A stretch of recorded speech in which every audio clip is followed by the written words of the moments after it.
दोस्तों नमस्कार। आपके अपने YouTube चैनल बातें साहित्य की पर आप सभी का एक बार पुनः हार्दिक स्वागत। मित्रों, पिछले वीडियोज़ में हम विद्यापति की पदावली के पद संख्या 1 से 11 तक की चर्चा कर चुके हैं। आइए चलते हैं पद संख्या 12 की ओर, जहां विद्यापति नायक और नायिका के मिलन की अवस्था का चित्रण करते हैं। नायिका की सखियां नायिका को पकड़कर प्रीतम के घर ले जाने के लिए आतुर हैं। विद्यापति कहते हैं कि सुंदरी चललिहु पहु धरना, तहु दिसि सखी सब कर धरना, जाई तहु लागु परम डरना, जैसे शशि कांप राहु डरना, जाई तही हार टूटिए गेलना, भूखन बसन मलिन भेलना, रोए रोए काजर दहाय देलना, अध कहीं सिंदूर मिटाए देलना, भनई विद्यापति गाओलना, दुख सही सही सुख पाओलना। मित्रों, चललिहु अर्थात चलो, धर अर्थात पकड़कर, भूखन अर्थात भूषण या आभूषण, अधकहीं अर्थात आतंक से या डर से। मित्र, प्रस्तुत पद में विद्यापति कहते हैं कि नायिका की सखियां नायिका को प्रीतम के घर ले जाने के लिए आतुर हैं। सुंदरी चलिलिहु पहु धरना, चहुदिसि सखी सब कर धरना। हे सुंदरी, प्रीतम के घर चल। चारों ओर से सखियां उस बाला को पकड़कर ले चलती हैं। जाइतहु लागु परम डरना, जैसे शशि कांप राहु डरना।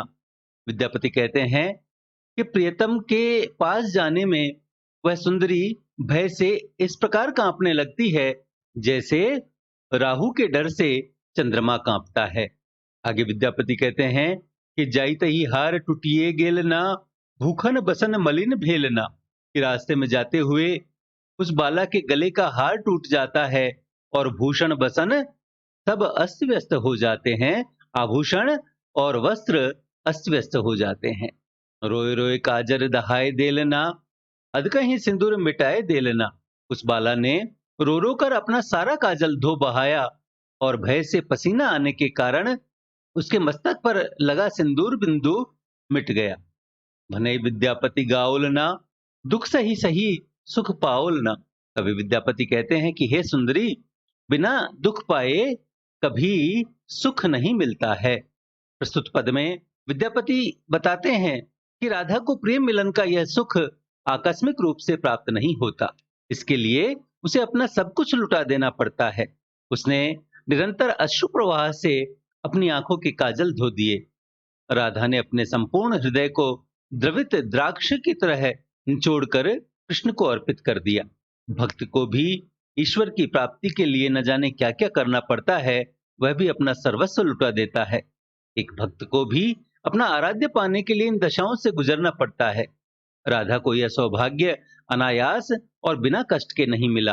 राधा के प्रेम को विद्यापति कुंदन कहते हैं, जो दुसह आंच में तपकर निरंतर चमकीला होता जाता है, और इसलिए इस कष्ट प्राप्त मिलन के समय उसके हृदय का उल्लास भय मिश्रित आशंका से पूरित है। मित्रों, अगले पद में नायिका की सखियां नायिका से मान छोड़ करके प्रीतम के पास जाने के लिए आग्रह कर रही हैं।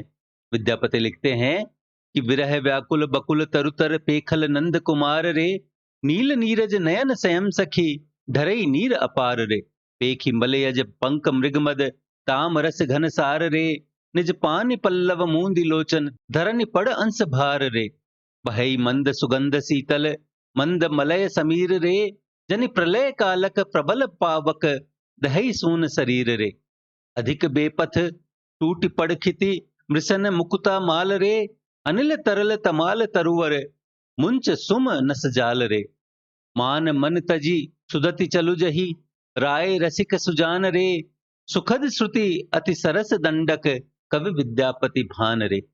मित्रों, बकुल अर्थात मौलश्री, मलयज अर्थात चंदन, तामरस अर्थात कमल, पानी अर्थात हाथ, दहई अर्थात दाह करती है, सून अर्थात शून्य, बेपथ अर्थात व्यथित, मसृण अर्थात चिकना, अनिल वायु, तरल चंचल, मुंच गिरते हैं, सुमनस अर्थात सुंदर पुष्प, सुदति अर्थात सुंदरी, राये अर्थात राई या राधा, श्रुति अर्थात सुनने में, और दंडक अर्थात दंडक छंद। मित्रों, विद्यापति कहते हैं कि नायिका की सखियां श्री कृष्ण को देख करके आई हैं और आकर के नायिका से उसका वर्णन कर रही हैं।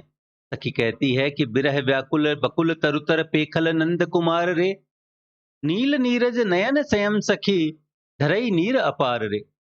सखी कहती है कि हे सुंदरी, आज मैंने विरह से व्याकुल नंद के कुमार को मौलश्री के पेड़ के नीचे देखा। हे सखी, उनके नील कमल के समान नेत्रों से झरझर आंसू गिर रहे थे। नील नीरज नयन स्वयं सखी ढरई नीर अपार रे।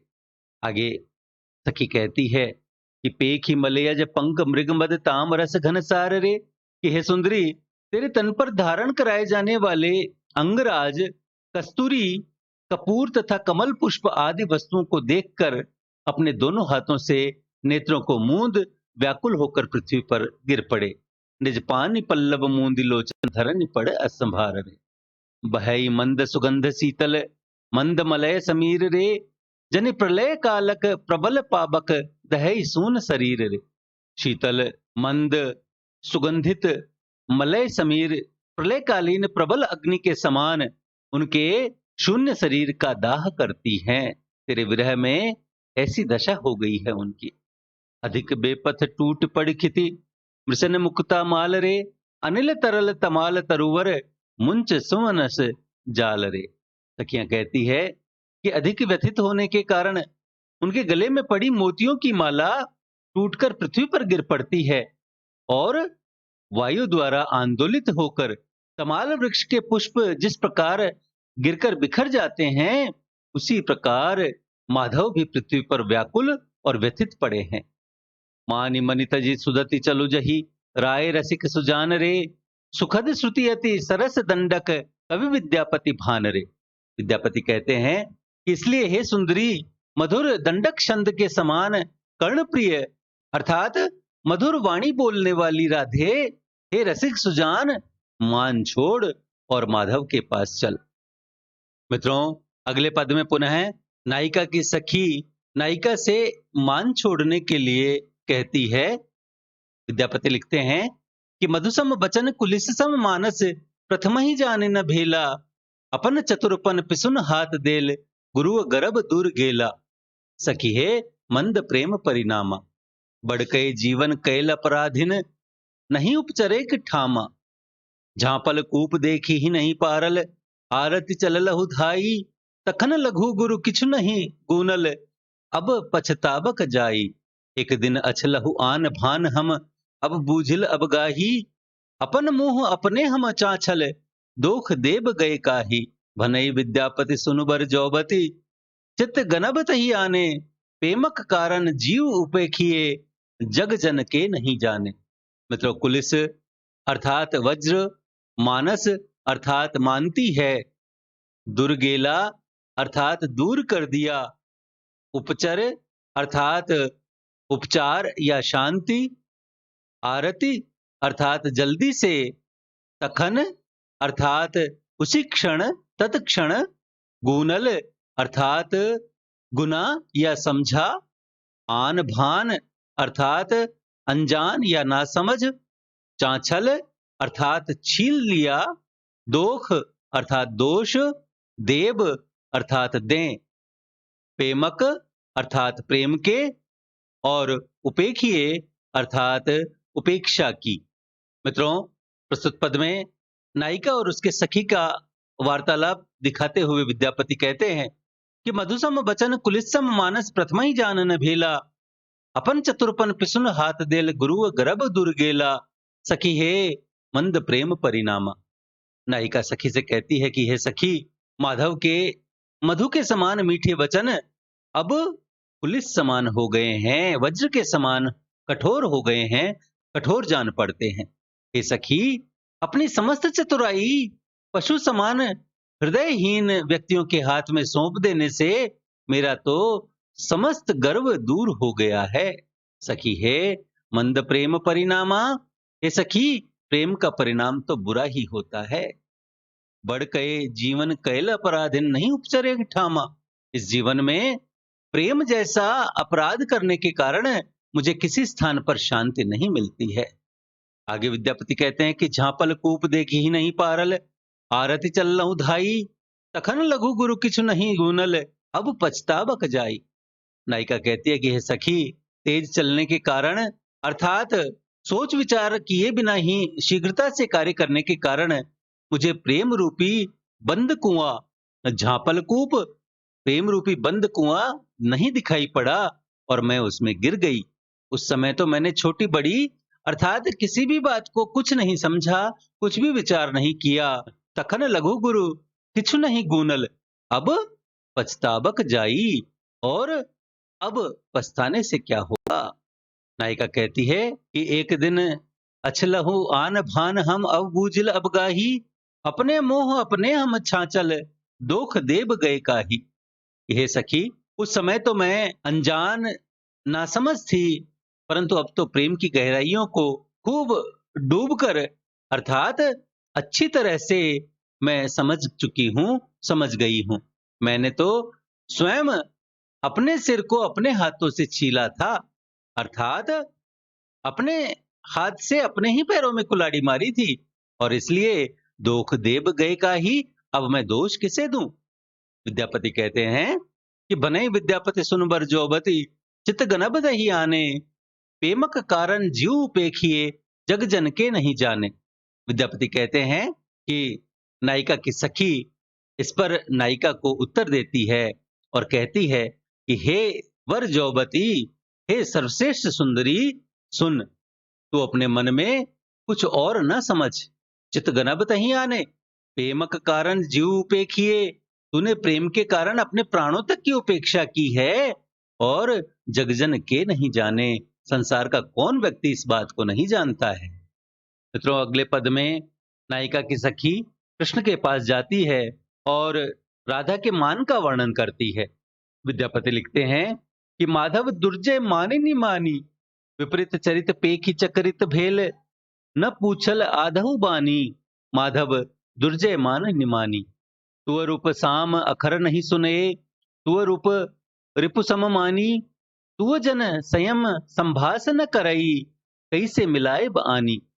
नील बसन कांचन चुरी कर, पौतिक माल उतारी, करिरद चुरी कर, मोती माल बर, पहिरल अरुणिम सारी। असित चित्र उर पर छल मेटल, मलवय देह लगाई, मृगमद तिलक धोई दृग चल कच, संयम मुख लय छिपाई।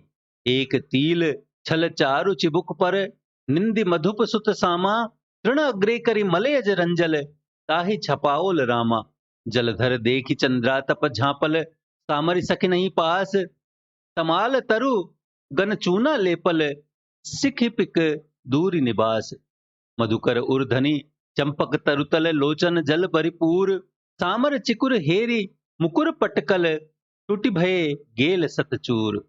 तुअ गुण मान कहे सुख पंडित, सुनत ही उठल रोसाई, पिंजर झटक फटकी पर पटकत, धाय दहिल तही जाई। मेरु सम मान सुमेरु कोप सम, देखी भेल रेनु समान, विद्यापति कह राही मना बये, आप सिधा रह कान।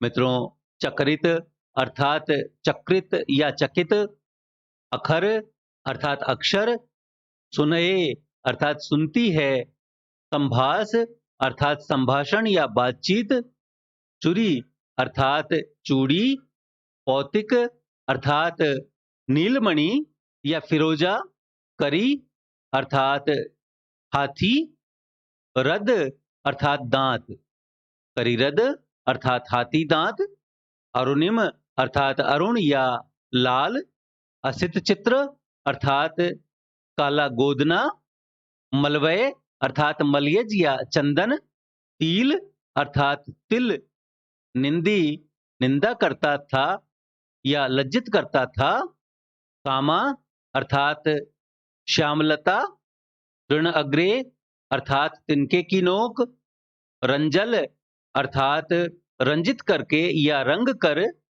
चंद्रातप अर्थात चंदोवा, सिखी अर्थात मोर, निवास अर्थात निर्वास या हटा दिया या खदेड़ दिया, पटकल अर्थात पटक दिया, सत अर्थात शत या सैकड़ों, रेणु अर्थात रेणु या धूल। नायिका की सखी, राधा की सखी माधव के पास आकर, कृष्ण के पास आकर उससे कहती है कि माधव, दुर्जय माने निमानी, विपरीत चरित पेख चक्रित भेल, न पूछल आधउ बानी।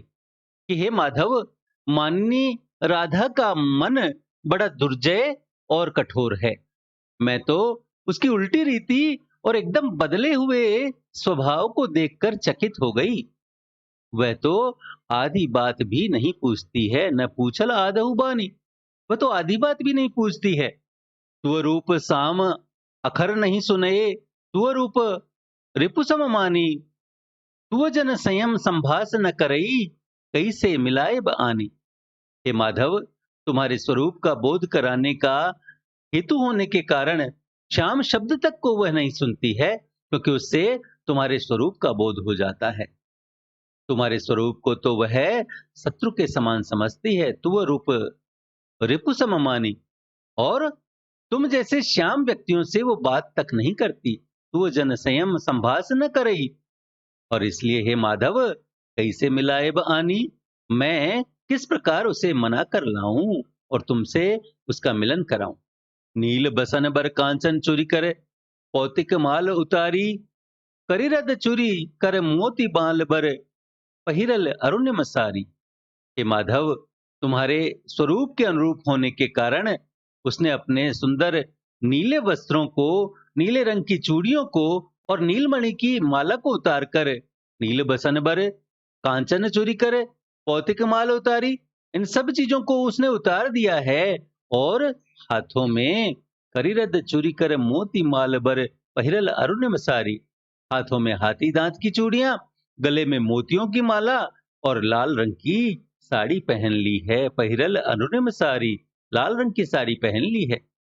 हे माधव, असित चित्र उर पर छल मेटल, मलवय देह लगाई, मृगमद तिलक धोई दृग चल, कच संयम मुख लय छपाई। हे माधव, सुंदरी के वक्षस्थल पर एक काला गोदना था।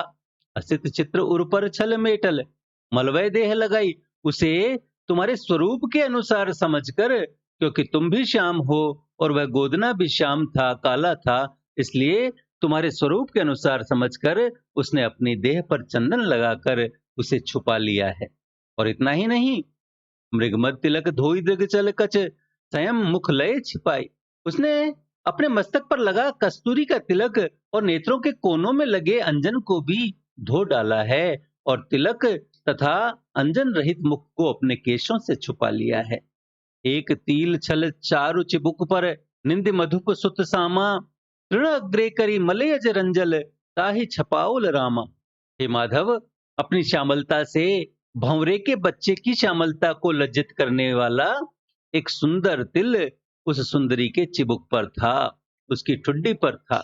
एक तिल छल चारु चिबुक पर, निंद मधुप सुत सामा, मधुप अर्थात भौरे के बच्चे की श्यामलता को भी लज्जित करने वाला जो सुंदर तिल उस सुंदरी के चिबुक पर था, उस तिल को भी उसने तृण अग्रे करी मलयज रंजल, तिनके की नोक से उस पर चंदन लगा करके उस तिल को उसने मिटा दिया है। ताहि छपाओल रामा।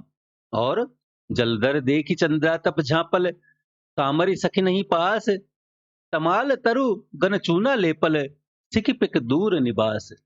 सखी कहती है कि हे माधव, श्यामल मेघों को तुम्हारे स्वरूप के अनुसार समझ करके मेघों के घिरने पर वह सुंदरी चंदोवा तनवा लेती है, और सामरी सखी नहीं पास, और श्याम सखी को उसने अपने पास से दूर कर दिया है। और तमाल तरुगन चूना लेपल, काले तमाल वृक्षों को उस बाला ने, उस सुंदरी ने चूने से पुतवा दिया है। और सिकिपिक दूर निवास, और काले मयूर को और कोयलों को उसने अपने पास से दूर खदेड़ दिया है। मधुकर उर्धनि चंपक तरुतल, लोचन जल भरिपूर, सामर चिकुर हेरि मुकुर पटकल, टूटि भये गेल सतचूर। सखी कहती है कि हे माधव, काले भ्रमरों को भगाने के लिए वह सुंदरी चंपा के वृक्ष तले जा बैठती है और उसके नेत्रों से झरकर आंसू गिर रहे हैं, लोचन जल भरपूर। और शीशे में अपने केशों की श्यामलता का प्रतिबिंब देखकर सामर चिकुर हेरी मुकुर पटकल टूटी भये गेल सतचूर। दर्पण में अपने केशों का प्रतिबिंब देखकर, उसकी श्यामलता का प्रतिबिंब देखकर उसे ऐसा क्रोध आता है कि वह शीशे को, वह दर्पण को उठाकर पटक देती है, जिससे उसके सैकड़ों टुकड़े हो जाते हैं। हे माधव, वो गुण मान कहे सुख पंडित, सुनते ही उठल रोसाई। पिंजर झटकी फटकी पर पटकत, धाय धैल तही जाई। सखी कहती है कि हे माधव, एक दिन एक महापंडित शुक अर्थात तोता तुम्हारा गुणगान करना प्रारंभ करता है, तो उसे सुनते ही वह बाला इतनी क्रोधित हुई कि उसने तोते के पिंजरे को झटके से उठाकर स्फटिक पत्थर पर पटक दिया और उसे वहीं पड़ा छोड़कर स्वयं कहीं और चली गई। धाय धैल तही जाई, कहीं अन्यत्र चली गई। सखी कहती है कि मेरु सम मान सुमेरु कोप सम, देखी भेल रेनु समान। विद्यापति कह राहे मनाबे, आप सिदार है कान। सखी कहती है कि हे माधव, सुंदरी का सुमेरु पर्वत के समान मान और मेरु के समान विशाल क्रोध यदि वास्तव में देखा जाए तो रेणु के समान है। कवि विद्यापति कहते हैं कि हे कान्हा, राधा को मनाने के लिए आप स्वयं ही जाइए, आप उसीदार है कान। मित्रों, अगले पद में वसंत वर्णन किया गया है। विद्यापति लिखते हैं, माघ मास सिर पंचमी गंजाइल, नवम मास पंचम हरुआई। अति घन पीड़ा दुख बड़ पाउल, वनस्पति भेली घाई है। सुमखन बेरा शुक्ल पक्ष है, दिनकर उदित समाई है। सोरह संपुन बतिस लखन सह, जन्म लेल ऋतुराई है। नाचे जुवती जना हर खित मन, जनमल बाल मधाई है।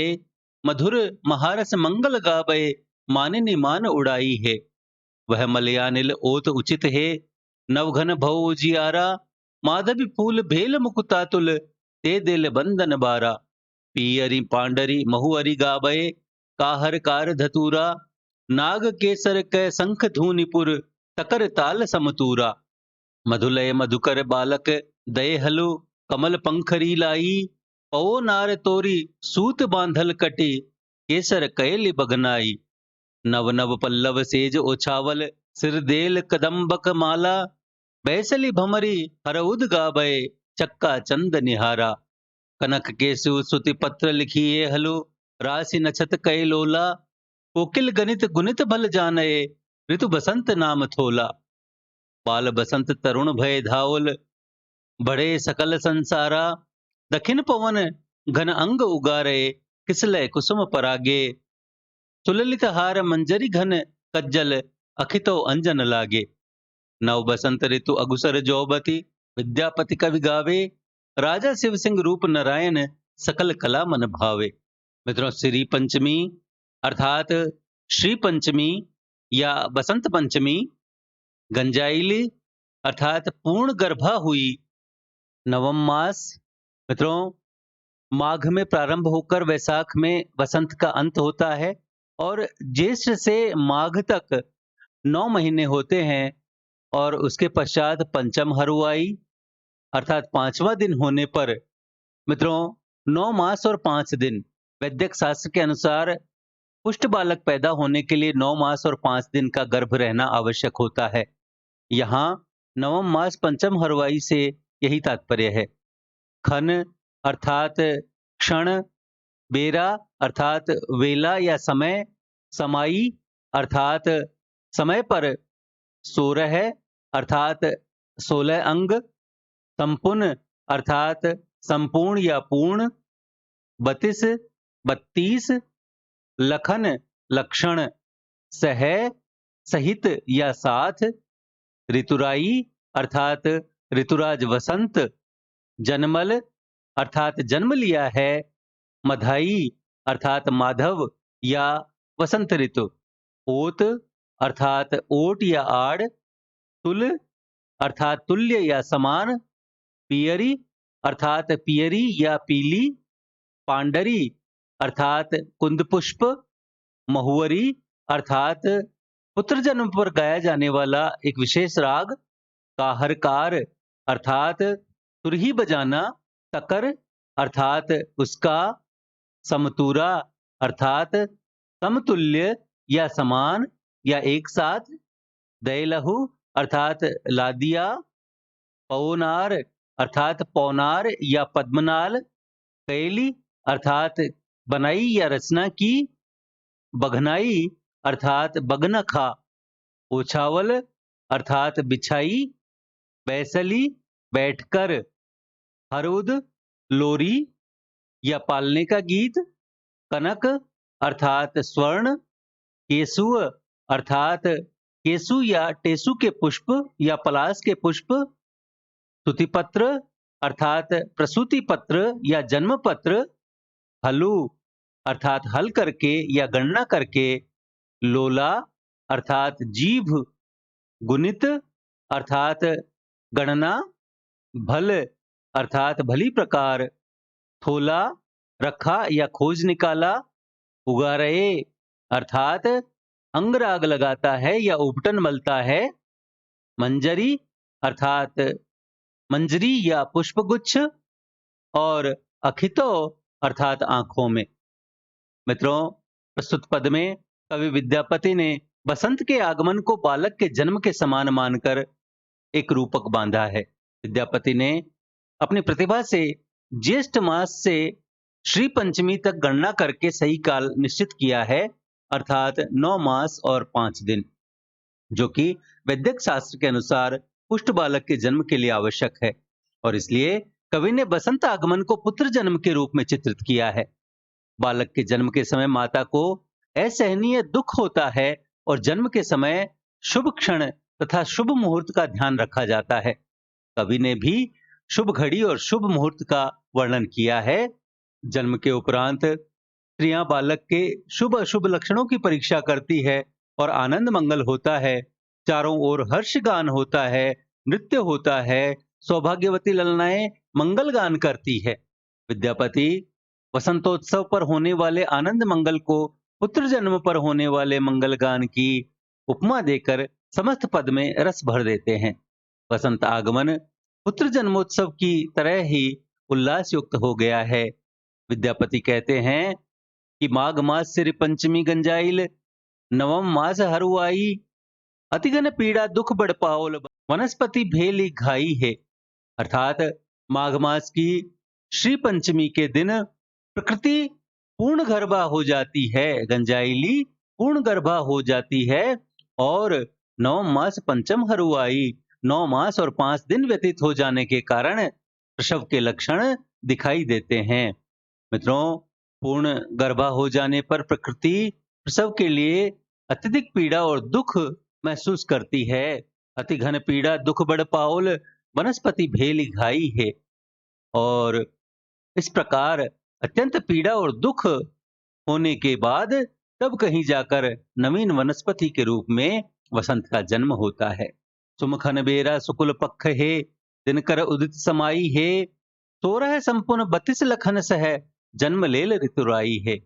विद्यापति कहते हैं कि ब्रह्म मुहूर्त में शुभ घड़ी और शुभ मुहूर्त में सूर्य के उदित होने के समय 16 अंगों और 32 लक्षणों से युक्त माघ मास की शुक्ल पक्ष की पंचमी को जन्म लेल ऋतुराई है। ऋतुराज वसंत ने जन्म लिया, और जन्म लेने पर किस प्रकार मंगल गान होता है उसका वर्णन करते हुए विद्यापति कहते हैं कि नाचे जुबती जना हर कितमन, जनमल बाल मधाई है, मधुर महारस मंगल गावे, माने निमान उड़ाई है। कवि कहते हैं कि युवती गण बाल बसंत के जन्म लेने की खुशी में चारों ओर मंगल गान करने लगी, और चारों ओर मंगल वाद्य बजने लगे, और इस मंगल सूचक अवसर पर मानिनियों का मान भी नष्ट हो गया। मानिनी मान उड़ाई है, और वे भी प्रसन्न मन से मंगल कृत्यों में भाग लेने लगी। वह मलयालिन ओत उचित है नव घन भौ उजियारा, माधवी फूल भेल मुकुतातुल, ते देल बंधन बारा। विद्यापति कहते हैं कि मलय पवन बह रहा है, शिशु बसंत को हवा लगने का भय है, इसलिए वो तो उचित है। हे सखी, उससे ओट करना उचित है। और इसीलिए नवघन भव उजियारा, आकाश में नवीन मेघ छा गए हैं। और आगे कवि कहते हैं कि माधवी फूल भेल मुक्तातुल, ते दिल बंधन बारा। पुत्र जन्म पर घर में जिस प्रकार बंधनवार बांधी जाती है, इसी प्रकार प्रकृति ने वसंत रूपी पुत्र के जन्म के उपलक्ष्य में मुक्ता के समान शुभ्र माधवी पुष्पों की बंधनवार चारों ओर सजा रखी है। आगे विद्यापति कहते हैं कि पियरी पांडरी महुवरी गावये, काहर कार धतूरा, नाग केसर के शंख धूनिपुर, सकल ताल समतूरा। मित्रों, पुत्र जन्म पर मंगल गीत गाए जाते हैं और द्वार पर शहनाई बजती है। प्रकृति ने भी पुष्पों के द्वारा इस अभाव की पूर्ति कर दी है। पियरी पांडरी महुबरी गावे, पीले पुष्प, पीले कुंद पुष्प चारों ओर खिलकर मानो पुत्र जन्म पर गाए जाने वाले गीत गा रहे हैं। और का हर कार धतूरा, और तुरही के आकार का धतूरे का पुष्प मानो शहनाई बजा रहा है। नाग केसर के शंख धूनिपुर, टकर ताल समतूरा, और शहनाई के स्वर में स्वर मिलाकर शंख के आकार के नाग पुष्प भी मानो गीत में ताल लगा रहे हैं। मित्रों, ऐसी प्रथा है कि जन्म के पश्चात शिशु को पहले मधु चटाया जाता है, शहद चटाया जाता है। और इसलिए विद्यापति कहते हैं कि मधुलय मधुकर बालक दय हलु, कमल पंखरी लाई, पौ नार तोरी सुत बांधल कटी, केसर कैल बघनाई। विद्यापति कहते हैं कि बाल बसंत को चटाने के लिए मधुकर ने, भंवरे ने पुष्पों से मधु लाकर दिया, और कमल ने अपनी कोमल पंखुड़ियां मधु चटाने के लिए अर्पित की। मित्रों, बालकों के शरीर पर भीतरी अंगों को अपने नियत स्थान पर जकड़े रखने के लिए बालक की कमर में सूत बांधा जाता है, और उनकी शक्ति को बढ़ाने के लिए बघनका पहनाया जाता है। और इसलिए प्रकृति ने भी शिशु बसंत की कमर में पद्मनालों को तोड़कर निकाले गए सूत्रों की करघनी धारण कराई है, और केसर की खौरी का बघनका उसके शरीर पर अंकित किया है। पौ नार तोरी सुत बांधल कटी, केसर कैल बघनाई। आगे विद्यापति कहते हैं कि नव नव पल्लव सेज उछावल, सिर देल कदम्बक माला, बैसली भमरी हर उदगाबे, चक्का चंद निहारा। विद्यापति कहते हैं कि जिस प्रकार बालकों को कोमल बिछौनों पर सुलाया जाता है, उसी प्रकार प्रकृति ने शिशु वसंत को सुलाने के लिए नवीन कोमल किसलयों की सज्ञा बनाई है। नव नव पल्लव सेज उछावल, सिर देल कदम्ब कमाला, और उसके सिराने पर कदम्ब पुष्पों की माला तकिए के रूप में रख दी है। बैसली भमरी हरवुद गाबे, चक्का चंदनी हारा। और जिस प्रकार बालक को सुलाने के लिए लोरी गाई जाती है, और बालकों की चंद्रमा को निहारने की आदत तो जगत प्रसिद्ध है ही, और इसलिए विद्यापति कहते हैं कि शिशु वसंत को सुलाने के लिए भ्रमरियां उसके पास बैठ करके बैसली भमरी हरुद गावे, लोरियां सुनाने लगी, और शिशु बसंत चक्का चंद निहारा अपनी कोमल सैया पर पड़े पड़े एकटक चंद्रमा को निहारने लगा।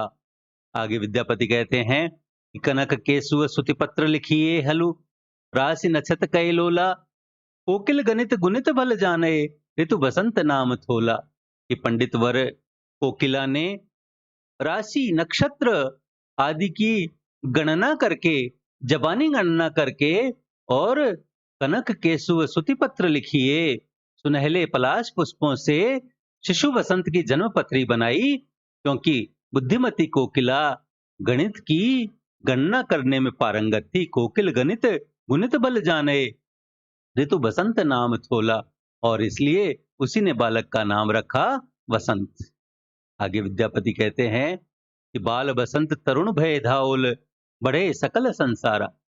कि धीरे धीरे शिशु वसंत तरुण होकर अपने पैरों चलने लगा, और समस्त संसार में उसकी सुंदरता का यशोगान होने लगा।